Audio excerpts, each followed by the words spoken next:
मंत्रिमंडळाच्या विस्तारानंतर एक मंत्रिपद रिक्त आहे, तर हे मंत्रिपद जयंत पाटलांसाठी रिक्त ठेवलं अशी चर्चा रंगलेली असतानाच अजित पवारांच्या पक्षातून एक मोठा गौप्यस्फोट करण्यात आला।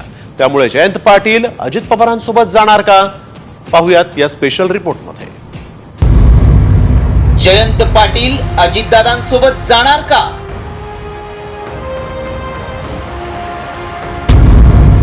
एक रिक्त मंत्रिपद जयंत पाटलांसाठीच।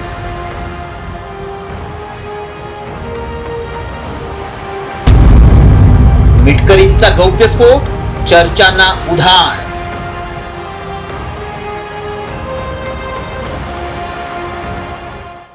एक जागा अजून रिकामी आहे ना, मंत्रिमंडळामध्ये अजून एक जागा रिकामी ठेवलेली आहे। महायुती सरकारचा मंत्रिमंडळ विस्तार झाला, त्यात 33 कॅबिनेट आणि 6 राज्यमंत्री पद देण्यात आली आहे। मात्र मंत्रिमंडळात एक जागा रिक्त ठेवण्यात आली आहे। ही जागा जयंत पाटलांसाठी ठेवण्यात आल्याची चर्चा रंगली आहे। तर जयंत पाटलांसाठीच एक जागा राखीव ठेवण्यात आल्याचा गौप्यस्फोट अजित पवारांच्या पक्षाकडून करण्यात आलाय। तर त्यासाठी जयंत पाटलांनी विशेष अधिवेशनात केलेल्या योग्य वेळी योग्य निर्णय या वक्तव्याचा संदर्भ देण्यात आलाय। 90 साली मी पहिल्यांदा अध्यक्ष झालो, त्यावेळी दार उघडून आत येताना आमदार झालो, त्यावेळी दार येऊन किती लक्ष आहे बघा माझ्यावर।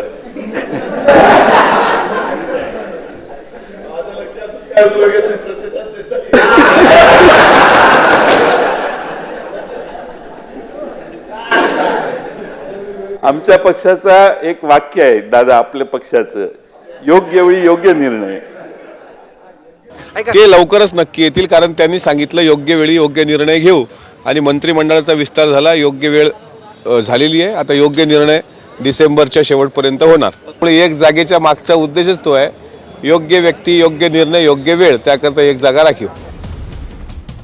नागपूरमध्ये मंत्रिमंडळाचा विस्तार झाला। या विस्तारात भाजपला 19, शिंदे गटाला 11 तर अजित पवारांच्या राष्ट्रवादीच्या 9 मंत्र्यांनी शपथ घेतली। तर मुख्यमंत्री आणि दोन्ही उपमुख्यमंत्र्यांसह 42 मंत्र्यांनी शपथ घेतल्यामुळे 43 पैकी 42 मंत्री बनलेत। रिक्त असलेल्या जागेवर जयंत पाटलांची वर्णी लावण्यात येणार असल्यानं ते डिसेंबर अखेरपर्यंत अजित पवारांच्या राष्ट्रवादीत येणार असल्याचं मिटकरींनी म्हटलंय। जयंत पाटील पवारांची राष्ट्रवादी का सोडू शकतात ते पाहूया। शरद पवारांच्या राष्ट्रवादीसह विरोधी पक्षांचं संख्याबळ घटलंय। रोहित पवारांशी त्यांचे पक्षांतर्गत मतभेद असल्याचं बोललं जातंय। तसंच विरोधी पक्षात राहिल्यास निधीबाबत अडचणी येण्याची शक्यता आहे। IL&SF कंपनीतील आर्थिक गैरव्यवहार प्रकरणी ईडीची त्यांच्यावर टांगती तलवार आहे। राष्ट्रवादीच्या फुटीनंतर जयंत पाटील हे अजित पवारांसोबत जाण्याच्या चर्चा वारंवार रंगल्या होत्या। त्यातच विधानसभेच्या विशेष अधिवेशनात अजित पवारांनी जयंत पाटलांची वाट बघत असल्याचं वक्तव्य केलं होतं। त्याला योग्य वेळी योग्य निर्णय या टॅगलाईनचा संदर्भ देत जयंत पाटलांनी सूचक विधान केलं होतं। मात्र आता मंत्रिमंडळात एक जागा रिक्त असल्यानं जयंत पाटील पवारांची साथ सोडून घड्याळ हाती बांधणार का, याकडेच लक्ष लागलंय। ब्युरो रिपोर्ट, साम टीव्ही न्यूज।